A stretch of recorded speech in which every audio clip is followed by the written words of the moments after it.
It is a pleasure to burn. It is a special pleasure to see things blackened and change. Holding the brass, kerosene-spitting nozzle in my fists, I flick the igniter and watch the house jump into a gorging fire that burns the evening sky. It's as if I'm a conductor, playing all the symphonies of blazing and burning to bring down the tatters of charcoal and ruins of history. At the end of the day, I hang my black helmet on the jacket, slide down the golden pole, and walk out of the fire station to go home. But tonight, my normal routine is interrupted when I turn a corner. You must be the fireman. Of course. You're a new neighbor, aren't you? Yes, I'm Clarisse McClellen. Do you mind if I walk with you? Clarisse. Guy Montag, come along. You know, I'm not afraid of you at all. Why should you be? So many people are afraid of the fireman, but you're only a man after all. Do you mind if I ask? Do you ever read any of the books you burn? That's against the law. Why are you laughing? You laugh when I haven't been funny, and you never stop to think what I asked you. Have you no respects? I didn't mean to be insulting. We walked the rest of the way in silence until we reached your house. To my surprise, all the lights in our house were on. What's going on? Oh, just my family talking. It's rare, like being a pedestrian. Oh, we are most peculiar. But what is there to talk about? Good night. She started up her walk, but then turned back towards me, her face full of curiosity. Are you happy? Am I what? But by the time I responded, she was gone, shutting her door gently behind her.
I opened the door to my bedroom. It was expectedly empty, minus my wife lying on the bed, transfixed in the radio playing in her ear. I walked cautiously towards the bed until my foot hit something in the dark, which then slides off somewhere I couldn't see. It was now that I noticed that Mildred was breathing very faintly. Worrying, I pulled out my lighter to illuminate her. In the pale light, I see two lifeless eyes staring at me. Mildred! I look back and can now see the object I kicked, a now empty bottle of sleeping pills. I didn't have to imagine where they had gone. I called an emergency hospital as soon as I could, and within minutes, 2 men arrived carrying 2 machines. The men were each smoking a cigarette, appearing not to be caring about the seriousness of the situation. One man pulled a long hose out of his machine and, like a black cobra, slid it into her stomach. The machine began to slowly drink up the matter and the poisons that lay there. The other man connected his machine to Mildred, which began to remove her blood, replacing with new, untainted blood. I watched as the painfully slow machine saved the lifeless form that lay on the bed. Half an hour passed, and suddenly she seemed alive again. The 2 men and the machines then left the building, as Mildred calmly fell asleep. I asked her about the incident the next day, but she didn't seem to recall her brush with death at all. I didn't do that. Never in a billion years. Time passed. I found myself talking to Clarisse more and more often when I went off duty. I love walking in the rain. It even tastes good. Try it. I don't think I'd like that. Nonetheless, she unnerved me. She had me question things I was quite content to take as fact. It was as if I wore a mask as I walked in the world, and this mere child had taken it from me. One of the main things that she had changed my perception of was the mechanical hound that the fire department had in their employ. No, boy! It was not unusual for the hound to take a snap at me, but this was the first time I had ever considered that something may be truly wrong. I continued on the station to bring up my fears with Captain Beatty, who was in the midst of a card game with the other men. Montag? It doesn't like me. What, the hound? Come off it, it doesn't like or dislike, it just functions. Its calculators can be set to identify any person, right? We all know that. All of our chemical makeups are recorded in the master file downstairs. It would be easy for someone to just give the hound a partial pattern. That hound was irritated, not completely angry. Just enough memory set up in it by someone so it growled when I touched it. Who would do a thing like that? You have no enemies here, guy. None that I know of. We'll have our technicians look at it tomorrow. This isn't the first time it's threatened me. Last month it happened twice. We'll fix it up. Don't worry. I began to worry. I thought back to the ventilator grill back in my home. More would lay behind it. I began to fear that maybe someone here knew about the grill and gave my pattern to the hound. I left the fire station at the end of the day, expecting to find Clarisse along my route home, but this time she was nowhere to be found. I began questioning whether I should wait for her, considering the possibility that maybe she was just late that day. However, I stopped my thoughts on her the second I arrived at my door. Have reason to suspect an attic, 11 Number Elm City. All units report. We saw the ancient 3-story house as we approached. It looked centuries old, but it was still given the thin, fireproof plastic sheath that all houses had many years ago. Here we are! We slammed to a stop and ran inside. We immediately found a woman, but to our surprise, she wasn't trying to escape at all. She was merely standing there, shall see this day staring into nothingness and reciting what I assumed was a poem. In England. Enough of that! Where are they? You know where they are, or you wouldn't be here. Alright, men, let's get them. We ran up her stairs and forced her unlocked doors with hatchets. It's so inconvenient. Normally the police took away the suspects before we arrived, but this time the ritual was spoiled. It was supposed to be a simple cleanup, janitorial almost, but this time there was someone who would cry out or scream. Perhaps what was so disturbing was the fact that she didn't scream or resist at all. She just stood there. A book fell out of the attic door and landed in my open hands. In the dim light, I could read the words delicately painted across the snowy white page. I was falling asleep in the afternoon. Montag! Don't stand there, idiots! Kerosene! My hand, as if its own, hid the book in my armpit just out of sight, as we doused the books in the kerosene sprayed from my nozzle. We slowly doused everything else in liquid, and soon we were back to the woman downstairs. You can't have my books. You know the law. Where's your common sense? She won't leave. Force her, then! I want to stay here. It was then that she pulled out a simple kitchen match. Go on. We left the house as quickly as we could, having lost all hope for the woman. As I approached the engine, I saw Beatty attempting to spark the kerosene. He wasn't able to succeed before I saw the woman light the match.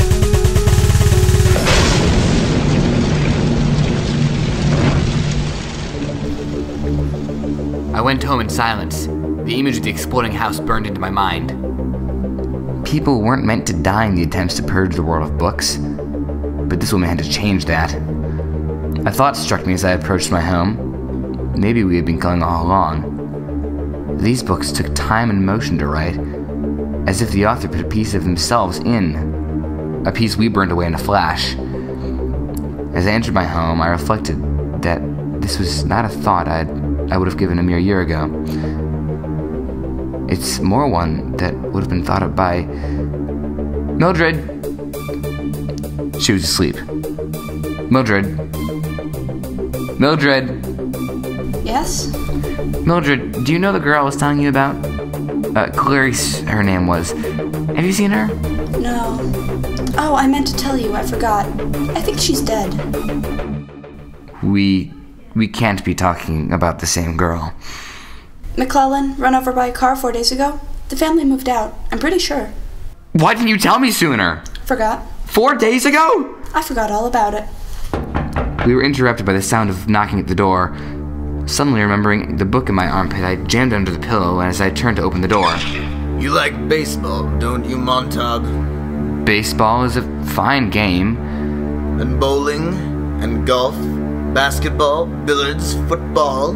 Fine games, all of them. Super sports. More sports for everyone. Group spirit, fun, and you don't have to think, eh? That should be entertainment enough. I was confused as to where he was going with this tangent. I said nothing. Now, let's talk about the minorities in our population, shall we? All the minor minorities with their ears to be kept clean. Don't step on the dog lovers, the cat lovers, doctors, lawyers, merchants, chiefs, Mormons, Baptists, Unitarians, second-generation Chinese, Swedes, Italians, Germans, Texans, Brooklynites, Irishmen, people from Oregon or Mexico. Authors, full of evil thoughts. Lock up your typewriters. Today, thanks to them, you can stay happy all the time, allowed to watch sports, read the good old confessions or trade journals. Our job is custodians of our peace of mind, and focus of our understandable dread of being inferior. Official censors, judges, and executors. That's you, Montag, and that's me. You must understand that our civilization is so vast that we can't have minorities upset and stirred. Ask yourself, what do we want in this country above all? Haven't you heard it in all your life? I want to be happy, people say. Well, aren't they?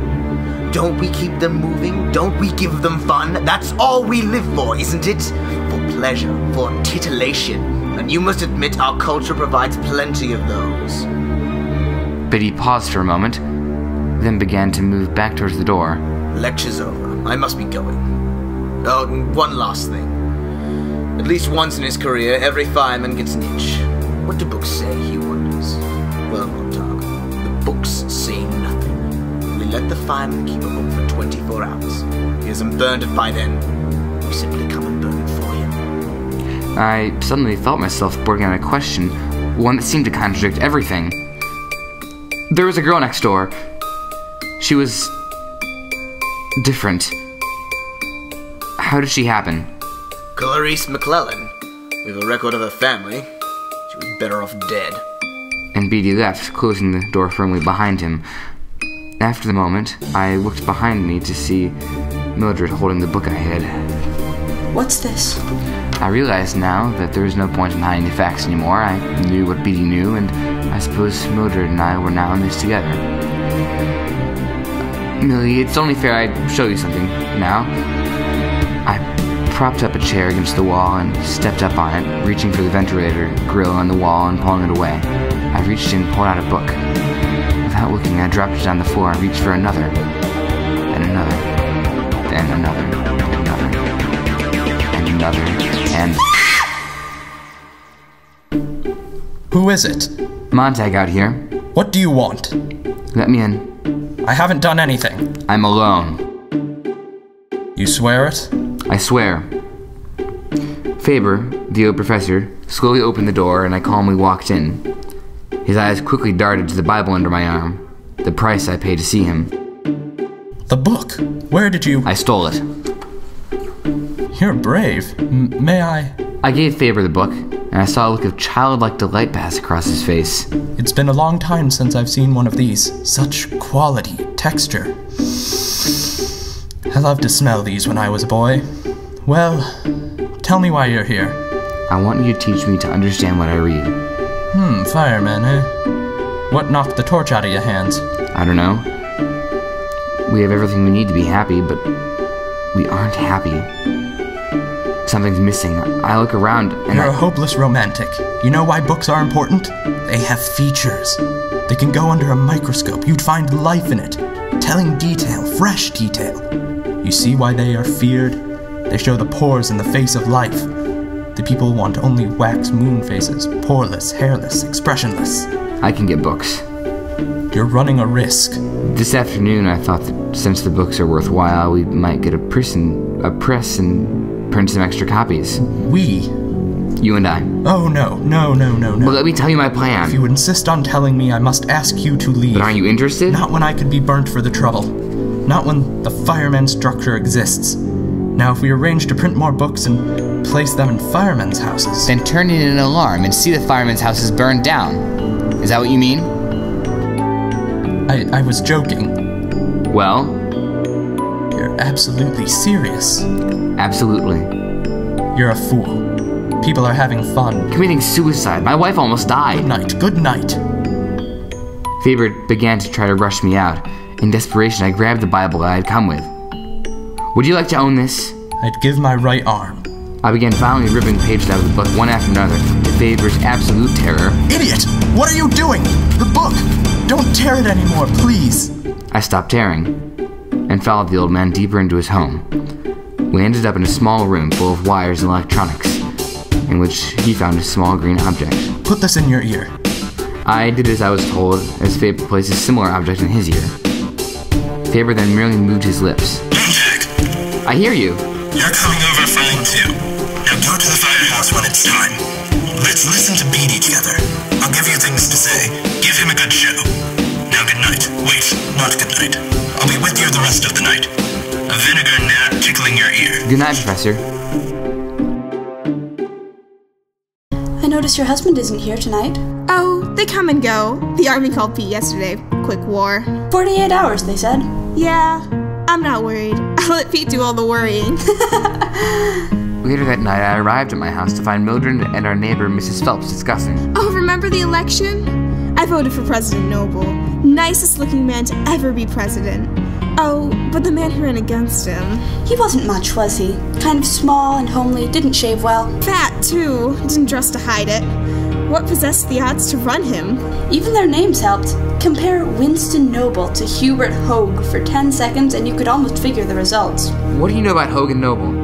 Why, they were on TV not 6 months ago. One was always picking his nose. Well, Mr. Montag, do you want us to vote for a man like that? I couldn't take them anymore. They acted on their own again, my feet and hands taking me out of the room and returning with a book from my private stash. Guy, what have you got there? Is that a book? You reading up on fireman theory? It's poetry. Montag! Leave me alone. The earpiece. I had forgotten it was there. Montag, hold on, don't! You hear them? The way they jabber about people in war? I stand here and I can't believe it. Montag, you'll ruin everything! Shut up, you fool! I'm going home. Sit down! Montag, go through with this. I'll cut off and leave. What do you prove? Scared them, that's what scared the living daylights out of me. Guy, who are you talking to? Montag, listen. Only one way out. Play it as a joke. Cover it up. Pretend you aren't mad at all. Then, walk to your incinerator and throw the book in. Clara, every fireman's allowed to bring one book home to show his family how silly it was, how crazy it could make you. Guy will just read us one sample to show us how mixed up things were, so none of us will have to bother our little heads again. Isn't that right, darling? Say yes. Yes. Read. Dover Beach. The sea of faith was once too. At the full, round the earth's shore lay like the folds of a bright girdle furled. I didn't notice at the time, but as I read, Mrs. Phelps burst into tears. Shh, shh. You're all right, Clara. Now, Clara, snap out of it. What's wrong? I I just don't know. You're nasty, Mr. Montag. Silly words. Silly, awful, hurting words. Why do you want to hurt people? Clara, come on, let's be cheery. Turn on the TV, we'll have a party. No, I'm going straight home. I won't come into that crazy fireman's home again in my lifetime. Go home, before I knock you down and kick you out the door. Mildred left the room. I could hear the sound of her opening a bottle of sleeping pills. Fool, Montag, fool. Oh God, you silly fool. Fool. Shut up! I pulled the damned earpiece out of my head. I ran to my book stash and slowly took all of them outside, hiding every last one I could find in the bushes behind my home. Despite all that just happened, I remembered I had a job to do. My shift at the firehouse was going to start soon. I began my journey to the firehouse, and despite my apprehension, I put Faber back in my ear. Pity, Montag, pity. Don't haggle and nag them. You are so recently of them yourself. They're so confident that they will run on forever, but they won't run on. They don't know that this is all one huge blazing meteor that makes a pretty fire in space. But someday, it'll have to hit. They see only the blaze, the pretty fire as you saw it.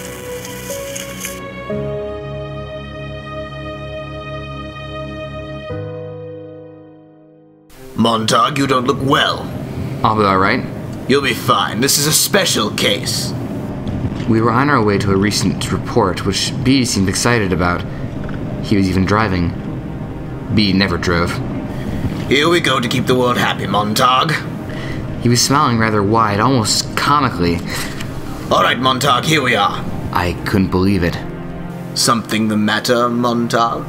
Why, we stopped in front of my house. Well, now you've done it. I jumped out of the engine and ran for my house. Mildred! Mildred, you didn't put out the alarm! She ran past me, her body stiff. Oh, everything gone. Everything gone! I saw her climb into our car, which then blasted away 70 miles an hour down the street. Montag! The earpiece again. This is Faber. Do you hear me? What's happening? This is happening to me. What a dreadful surprise, for everyone nowadays knows, absolutely is certain, that nothing will ever happen to me. It's too late, isn't it, Montag? Montag, can you get away? Run! I want you to do this job all by your lonesome, Montag. Not with kerosene in a match, but piecework. With a flamethrower, your house, your cleanup. Montag, can't you run? Get away! No, the Hound, because of the Hound. Yes, the Hound's somewhere about the neighborhood, so don't try anything. We walked into the house until we reached my bedroom where I saw my books. Mildred must have watched me hide them and then brought them back inside. Fire! Knowing I was defeated, I did as I was told. The books were knocked against the wall, leaping and dancing like roasting birds, their wings ablaze with red and yellow feathers. I burned the bed, which went up in a singing whisper. I burnt the wall, the chairs, the tables, everything I had showed. I lived here with that strange woman who would forget me tomorrow. Now, when you're finished, you're under arrest. I stood with my flamethrower in my limp hands, the great island of perspiration drenching me. Was it my wife that turned in the alarm? Yes, but a friend turned in an alarm earlier that I let ride. One way or another, you'd have got it. It was pretty silly quoting poetry around free and easy like that. It was the act of a silly snob. Give a man a few lines of verse and he thinks he's the lord of all creation. You think you can walk on water with your books? Fool! Why did you really do it? Montag, get out of there! Beatty struck me in the head, sending me reeling back. The earpiece flew out, and Beatty, with a big grin on his face, picked it up and held it near his ear. Well. So here's more than I thought. I saw you tilt your head listening. We'll trace this and drop in on your friend. No! I swung the flamethrower, pointing it directly at Beatty. He merely grinned. Well, that's one way to get an audience. Hold a gun on a man and force him to listen to your speech. Speech away! What'll it be this time? Why don't you belch Shakespeare at me, you fumbling snob? There is no terror, Cassius, in your threats, for I am armed so strong in honesty that they pass by me as idle wind which I respect not. How's that?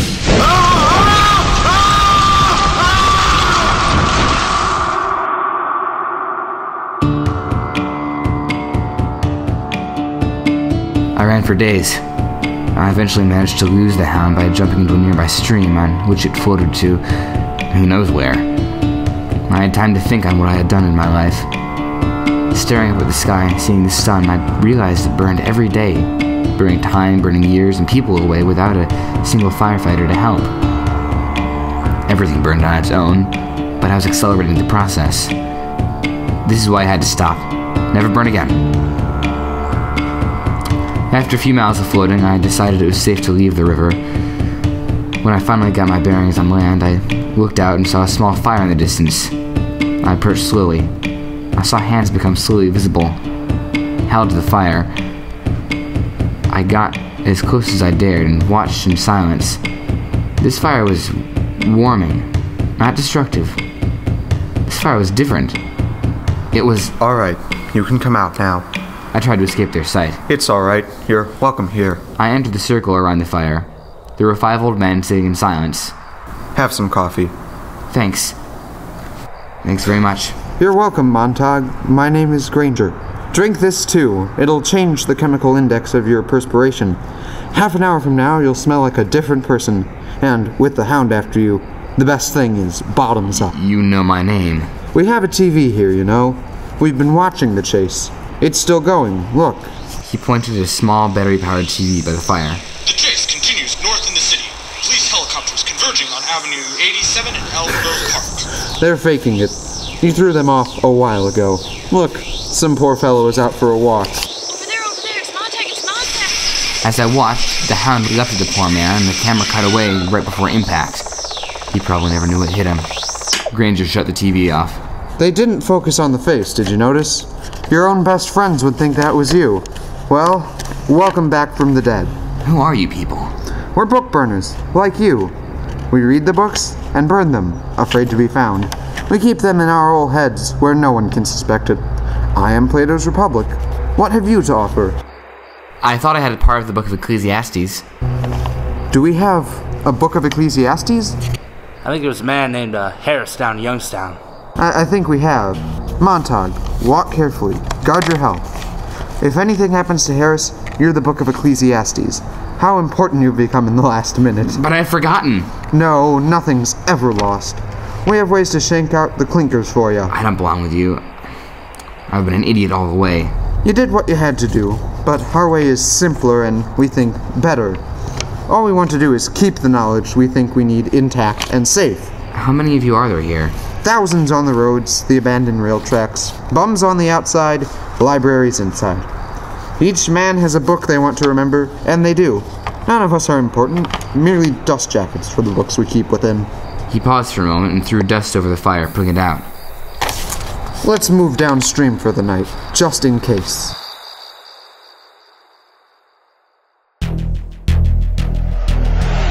We woke to the sound of jets flying overhead.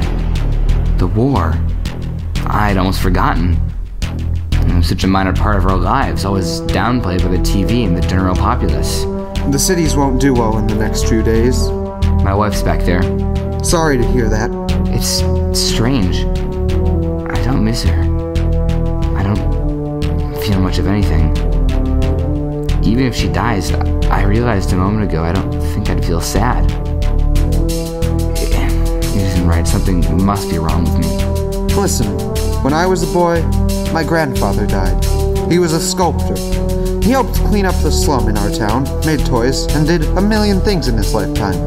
When he died, all the actions stopped dead. He was an individual. He shaped the world, did things to the world. The world was bankrupted 10 million fine actions the night he passed on. Really? I can't remember anything. I think of her hands, but I don't see her doing anything at all. They just lie there at her side, that's all. What did you give to the city, Montag? Ashes. Look! The planes were merely in the sky for a moment and then vanished at 5,000 miles an hour. That moment was all they needed to drop the bombs they carried. I held the bombs in the sky for a moment with my mind. They still dropped for 3 seconds in the sky, all the time in history. Run! I yelled to Clarisse, to Faber, to Mildred, but Clarisse was already dead. Faber was probably gone, and Mildred... Get out of there! Run! Mildred! I could hear her scream. I could see her, seeing her own face reflected in the mirror, such a wildly empty face, all by itself, starved and eating itself. And in that last moment of her existence, she recognized it as her own. We met at Chicago. I remember, I was on the ground, feeling a concussive blast, and that's what I thought about. Such a long time ago. We met in Chicago. My eyes are grit shut with dust, a fine wet cement of dust in my shut mouth. I remember something else. What is it? Yes, a part of Ecclesiastes. Part of that book. Part of it. Quick now! Quick before it escapes. Ecclesiastes. Everyone is lying in the grass, gaping like a fish. They're holding onto the earth as children hold on to familiar things. No matter how cold or dead, no matter what has happened or will happen, their fingers clawing the dirt. I'm watching the great dust settle, and a great silence move down upon our world. I see every single grain of dust, every blade of grass. The wind's dying. I sit up. I won't move any further. Everyone's doing the same. It's flat. The city looks like a heap of baking powder. It's gone. I wonder how many knew it was coming. How many were surprised? How many cities died? 100? 1,000? We'll have a bite. Then we'll turn around and walk upstream. They'll be needing us up that way. A man sets up a fire, and another produces a frying pan. Granger unfolds an oilskin with some bacon in it and places it in the pan. As it sputters, we watch in near silence. Phoenix. What? There was a silly bird called a phoenix. Every few hundred years, he built a pyre and burned himself up. But every time he burned himself up, he sprang out of the ashes. He got himself born all over again. And it looks like we're doing the same thing, over and over. But we've done one thing the phoenix never had. We know the silly thing we just did. We know all the silly things we've done for 1,000 years, and as long as we know that, and always have it around where we can see it, someday we'll stop building the funeral pyres and jumping in the middle of them. We pick up a few more people that remember every generation. Now, let's get upstream. We're going to meet a lot of lonely people in the next month and the next year. And when they ask us where we're going, you can say, we're remembering. There's a long, boring walk ahead of us. Everyone is silent. There's everything to think about and much to remember. Perhaps as the sun goes up, they'll begin to talk. Or just say things they remembered and to be sure that they were there. But to be absolutely sure that things were still safe with them. When it comes my turn, what will I say? To everything there is a season. Yes. The time to break down and build up. Yes. The time to keep silence and the time to speak. Yes. All that. But what else? What else? Yes, that's the one I'll save for noon. When we reach the city.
tree of life, which bare 12 manner of fruits, and yielded her fruit every month.